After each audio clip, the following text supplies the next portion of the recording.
The footprints of an ordinary man are small, and sometimes you can't even see them at all.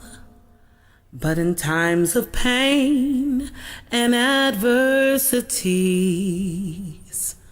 when looking down, the footprints you see were made by me. That's when I carried you through storm and the rain. Oh, I carried you through sickness and pain. Yes, I carried you, and now you can stand tall. Yes, I carried you, and now you can stand strong in my giant footprints.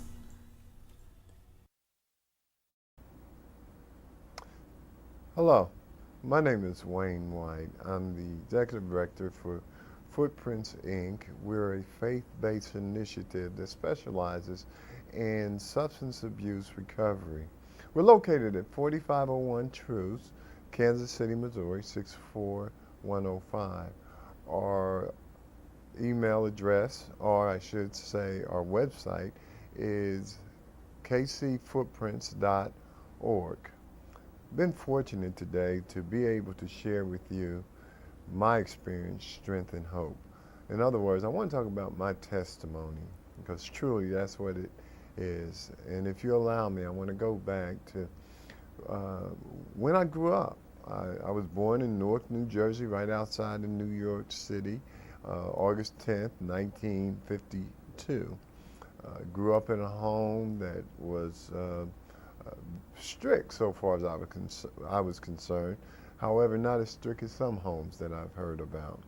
We were brought up under good standards, values, and morals. Both of my family members, my father and my mother, I should say, they both worked, and they worked hard. My father worked 2 jobs, as a matter of fact, for 40 years. And my mother, initially, she was a homemaker, but as we grew in our teenage years, she worked over in New York City, and that means she had to catch a train every day. My life was, so far as I'm concerned, as average a life as a person can have. I played with other kids. They played with me. One of the things I noticed early in me playing with kids is that if I couldn't have my way, I would usually just take my ball and go home and find me new kids to play with. And I'm saying that because as I tell you more about my story, I can tell you that transferred into my teenage and adult years. But I played sports as I grew up, played basketball, football. I was never the starter team. However, I always was on somebody's team. And I grew up under a household where you obeyed. As a matter of fact, to say some of the words today, you would get whoopings, not spankings. If you said damn or hell, you would have your mouth washed out with soap. That's how discipline was in our home. And that was across the board. That was from the neighbors to my uncles to my aunts to anybody that was older. We did, quote, get in trouble when we were disobedient at school. I started smoking cigarettes when I was about 12 years old. I'll never forget my father making me smoke a cigar until I got sick. Unfortunately, that didn't stop me from smoking on a consistent basis when I turned 14 years old. I grew up in a household that work was a standard. So I started work when I was 9 years old. Used to deliver papers, carry groceries. I even had a shoe shine box. So I learned early how to be an entrepreneur, and that's going to translate a little bit later into my story. But I've always worked for a living. And it wasn't that my parents made me work, it was that I wanted nicer things, so the only way I can get them was to work. I've got 3 sisters. By the grace of God, they're all still living. I've got 1 older and 2 younger. I was the only boy, so obviously being a mom's favorite was the case with me.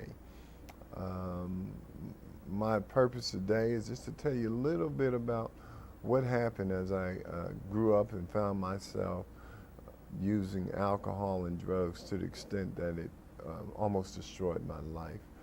I actually started smoking marijuana when I was about 12 years old, and I did it on a recreational basis. When I was growing up, there were songs like Cloud 9, You Can Be What You Want to Be, It's Your Thing, Psychedelic Shack, that's where it's at. I grew up in a disco age. I grew up in an age where Wes Montgomery and Les McCain, jazz was hot and heavy, and we would just use and just sit around and turn on the TV, turn it down low, and listen to the music. It was everything that we would consider fun at that time. We looked at using drugs and alcohol as just another recreational opportunities to actually enhance what we were doing anyway. When we would go out to party, before we went out, we would definitely get us a bag of weed. It came in little milk bags at that particular time.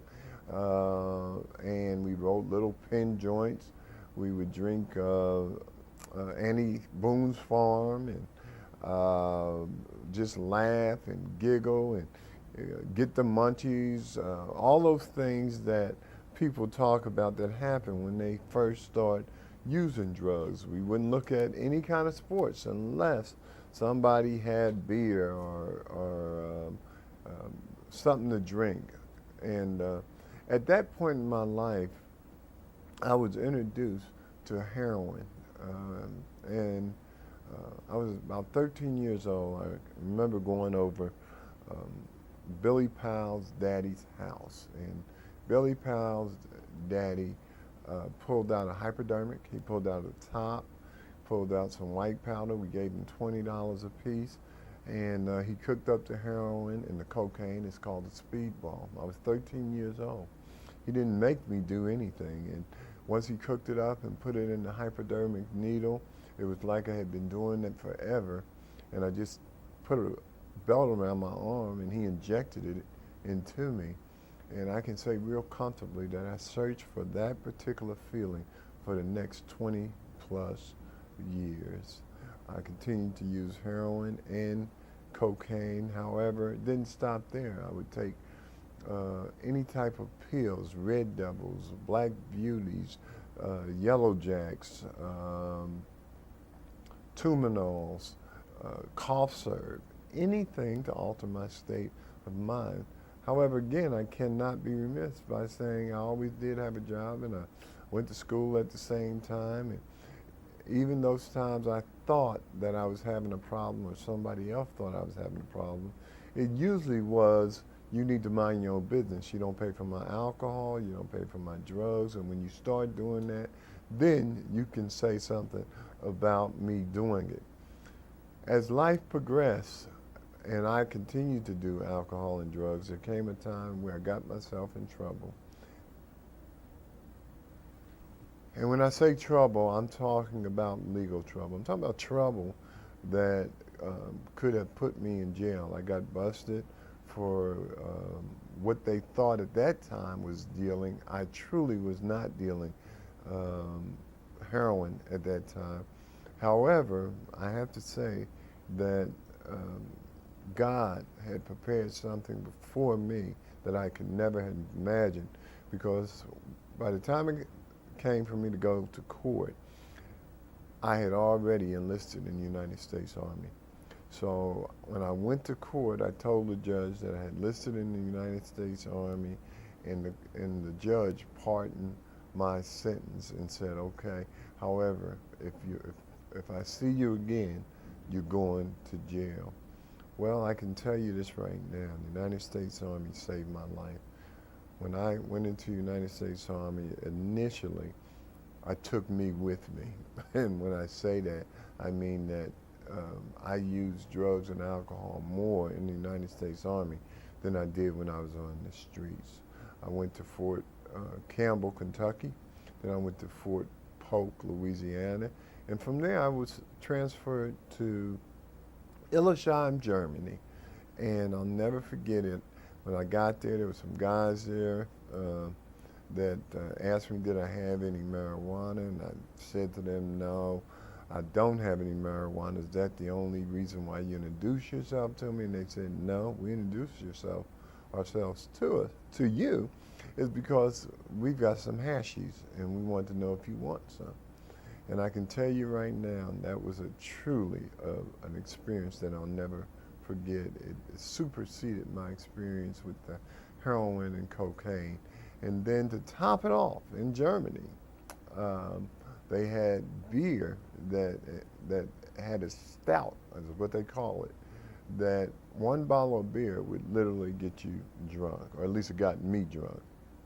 So my term in Germany, I smoked hashies, I drink beer, I took acid, I used morphine, and still I couldn't see at all that I had a problem.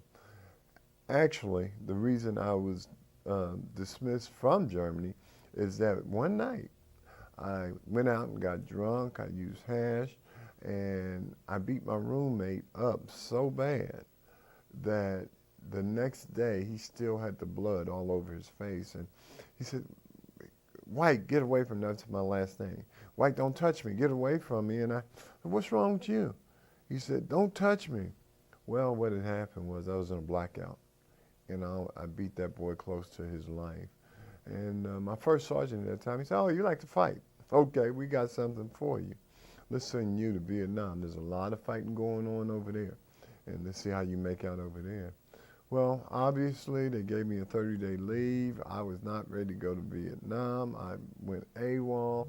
Obviously, my mother and father don't play that. I was raised in a family that a dishonorable discharge was a dishonorable family, and that I had to go and meet the commitment.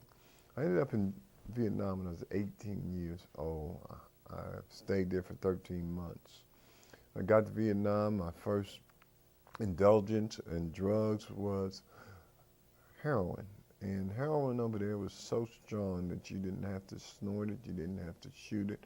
All you had to do was put it in a cigarette and smoke it, and it would have a tremendous impact. Well, I stayed in Vietnam for 13 months, and for 13 months, I continued to use heroin. And let me tell you something. When I came back at 19 years of age from Vietnam, I did not have tracks on my arms. I had railroad companies. I had needle marks all over both of my arms and my hands. And I had a habit. Now, from what you've heard about the Vietnam vet going over there using heroin, I'm here to tell you it's very, very true. And I understand why a lot of my allies that were over there with me did not make it. They had just came out with a drug called methadone. Many of them got on methadone. Some of them remain on methadone 30 years later. But a good majority of them are dead because the methadone turned out to be a form of legal heroin. And I just got to say, thank God that I didn't use methadone to get off of heroin.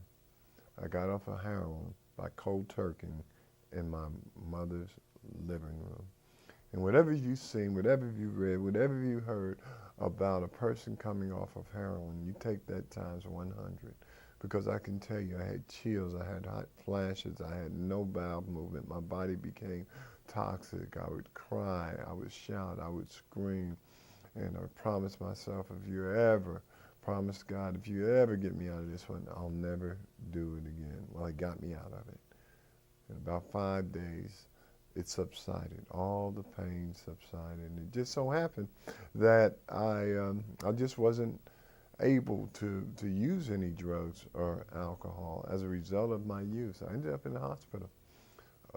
My kidneys had malfunction, and I stayed in the hospital for 6 months. Uh, um, I had to go on dialysis for 6 months, every 3 days, and they were not as sophisticated dialysis machines as they are today. They would put one needle down in my groin and the other on the other side of my groin, and there was a big machine that my blood would have to be filtered through. I know today, and I didn't realize this, that most people that go on dialysis die several years after they've been on dialysis. That was over 30 years ago. So, I'm a miracle sitting in front of me. And you would think that that would be enough. You would think that, okay, that's happened. My alcohol and drug use would be over with. Well, as I mentioned before, I'm a worker. Found a job selling books and magazines, going door to door. I travel around the United States. And again, I come from a family where we start at the bottom and we end up being supervisors, managers, or directors. And within a short time, I owned that same business that I had worked for, and I had people working for me. So now I was traveling all over the country, continuing to use alcohol and any other kind of drug I can get my hand on. Acid, Thai stick, mushrooms, you name it, I did it. I say this all the time, that I didn't have a problem because I did drugs and alcohol too much. I had a problem because I couldn't get enough. Whatever you said that you had that could alter my state of mind, I wanted to know what it felt like and just give me some. As a matter of fact, if you had some pills and I said, how many you got to take? You say 2. I say, give me 4.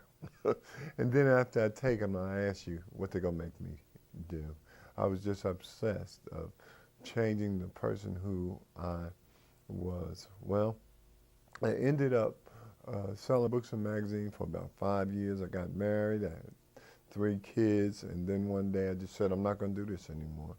And I've always been a salesman. And I went from an insurance salesman to a car salesman, to a vacuum cleaning salesman, and to eventually I started working for General Motors Acceptance Corporation. And that was a money salesman. That's what I did. I sold money for a living. When I first started, my job or my function was to repossess cars, knock on people's doors and say, I'm here to pick up a couple of payments. And that gave me a reason to drink. That gave me a reason to smoke weed. That gave me a reason to be somebody that I was not, or that gave me an excuse, not a reason. And for 14 years, I worked for General Motors Acceptance Corporation. I worked my way from what they call a field rep to a credit manager. I worked in an operation that was a $15 billion operation. It was the largest GMAC branch in the world, located in Kansas City, Missouri. And I worked my way up till I was the 3rd guy in charge. And that 3rd guy in charge at that time, back in the 80s, I was making about $45,000 a year. Had a company car, American Express account, an expense account. Well, let me tell you something. At that point, I had met Mr. Crack Cocaine. And let me tell you, you don't give a crack addict all that stuff. Usually when I'm talking about my history with drugs and alcohol, when I get to the crack part, you can know that it's coming to the end of my story of using, drinking, and drugging.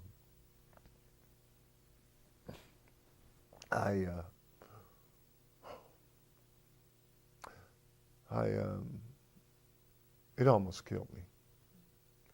It almost killed my family. It was like a mudslide. It took everything that I ever had or owned. And most people think when I talk about how it took everything, they think about material things. And I'm not talking about material things. I'm talking about it took my integrity. It took my gratitude. It took my humility. It took everything that would define me as a man. I felt less than a man, but using crack cocaine, I couldn't stop. I wanted to stop. I went to 4 different treatment centers. I kept saying, this is the last time. It's not going to happen anymore.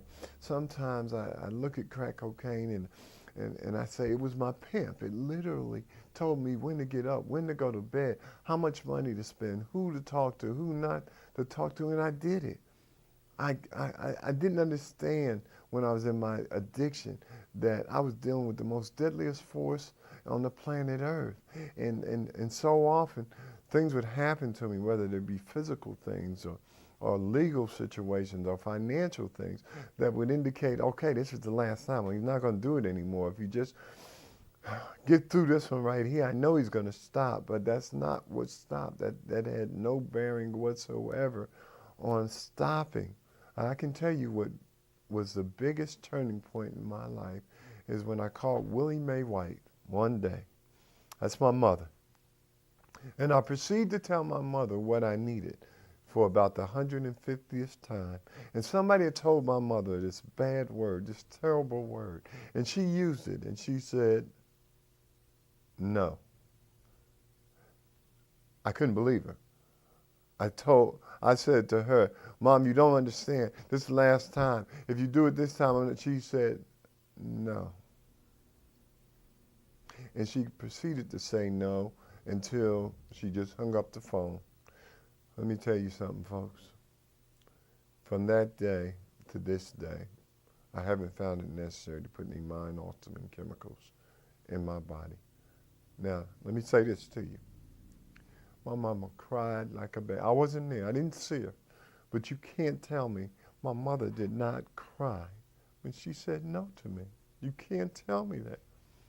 But don't you know, I never could have appreciated her yeses until she said that no. And I wish I could sit here and tell you that things got better when I stopped using drugs and alcohol, but that's not true. They got worse before they got better. You see, I had made a mess out of things. I had torn my life all apart financially, emotionally, in relationships. I had done everything I could to demolish my life. And don't you know when you're down to nothing, God is up to something. And if you're knocked flat on your back, you got no way to look but up.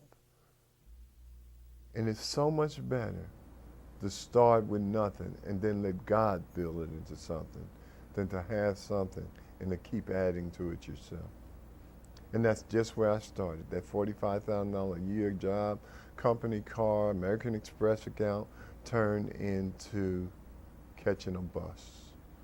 My wife at that time of 17 years said, if you dream that you use alcohol or drugs, you better slap yourself and wake up, because I'm not putting up with it anymore. My son was 14 years old at that time, and I told him some of the things that happened. He said, I hate you.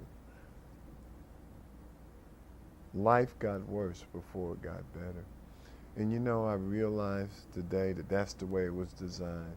Because most of the time when a person is trying to recover, when they get into that worst syndrome, they can't see the better, and then they want to pull back to the worst syndrome. But I'm telling you right now, it had to do with faith. It had to do with believing. And I had a person come into my life that literally said, I know what you're going through. And as he continued to talk to me, he started telling my story. And I asked him, how do you know so much about me? And then he told me, I'm not talking about you. I'm talking about me. And I was able to start to not relate, but to identify with what he had been through. And he said, if you want what I got, you got to do what I did. He said, I'm not here to be your friend. I'm here to save your life. And if you're willing to take some instructions, I can guarantee you that your life will never be the same. He didn't say it'll get better. He didn't say you'll get your new life with a Band-Aid on it. He said life will never be the same. I'm here to tell you, my life has not ever been the same. This man that I met was in a 12-step program. His name was Bob W. Bob W. said to me, I will be your sponsor. However, I have Bible studies over my house on Friday nights at 7 o'clock and on Monday nights at 7 o'clock. And I expect you to be there, and I expect you to be there on time. I told Bob, I met you in the 12-step program, and I go to these meetings every day. What about them? He said, you'll be going to those too. You know, there's somewhere in the program that says 90 meetings in 90 days. I made 90 meetings in 30 days. That doesn't mean that anybody that's hearing my voice right now has to do that. But I can tell you this right now, that every meeting that I went to made a difference in my life. There's an old saying, meeting makers make it. And as I continued to go to the meetings, I was introduced to a book. The book was called AA. I do believe this day that God sent me to AA, and AA sent me back to God. And then there was a fellowship. And there was people sitting around, and they were sharing the experience, strength, and hope. I heard these people tell stories that I had never heard before in my life, and they were true stories. These people had developed their lives on a principle of honesty, raw honesty, rigorous honesty. And it gave me the comfort that I can get honest with these folks, because they're telling me stuff worse than what I did.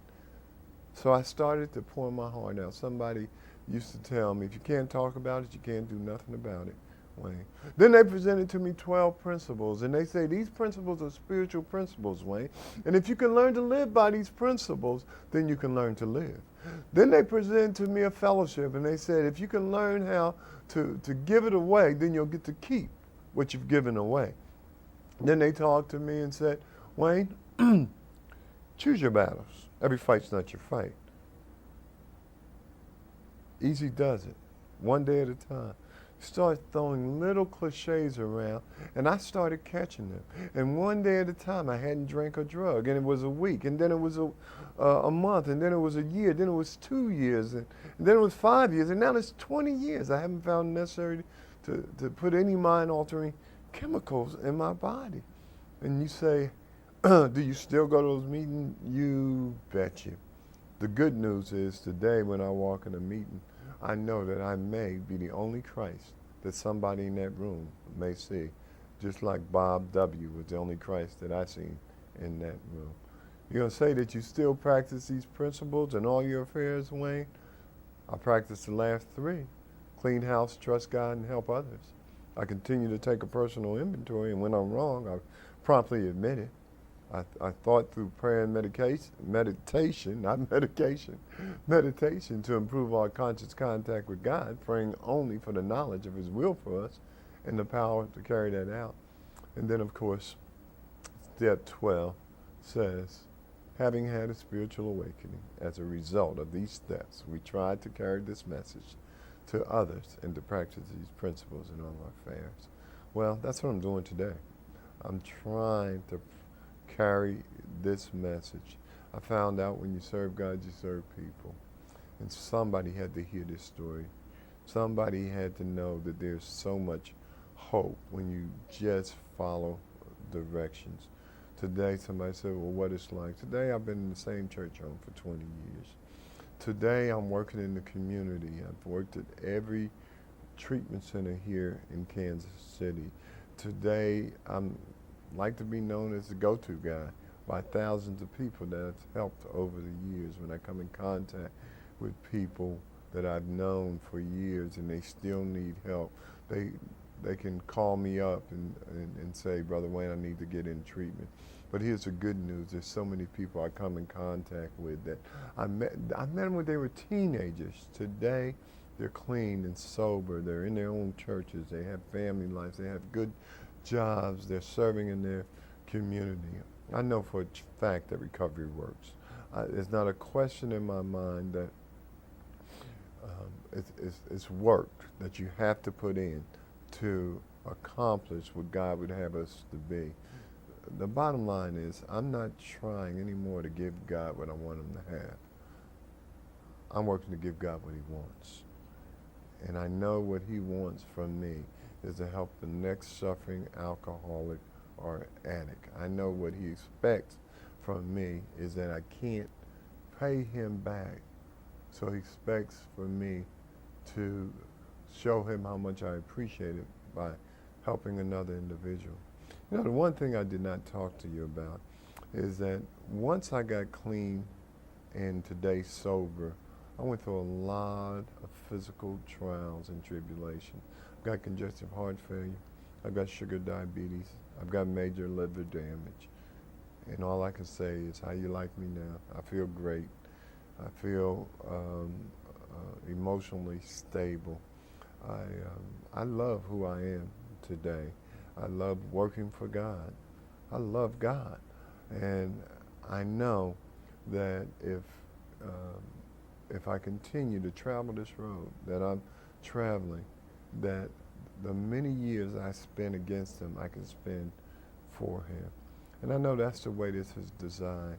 I just didn't know for many years that I was made by God, for God. Today I know I'm on the journey from God, back to God. And I do know this, that no pain, no gain. That we have to go through to get to. It might sound cliches, but I just want to encourage anybody out there right now, whether you've got years of clean time or this is your first day of being clean, that hope is alive. However, listen to this, quitters never win and winners never quit. The guy that comes in first place doesn't win. I used to think he was the winner, the guy that came in first, second, and third. And somewhere it says, the race does not go to the swift or the strong, but he that endureth to the end. So we just hang in there. We just put one foot in front of the other. Reminds me of a story real quick that I like to tell of the lady that was 300 pounds and she decided to run a 10-mile marathon. And she was the last one to come in. And somebody said, well, who won? She said, I did. And that's the way we have to look at our lives. When we cross the finish line, we win. Thank you for giving me the opportunity to share my experience, strength, and hope with you.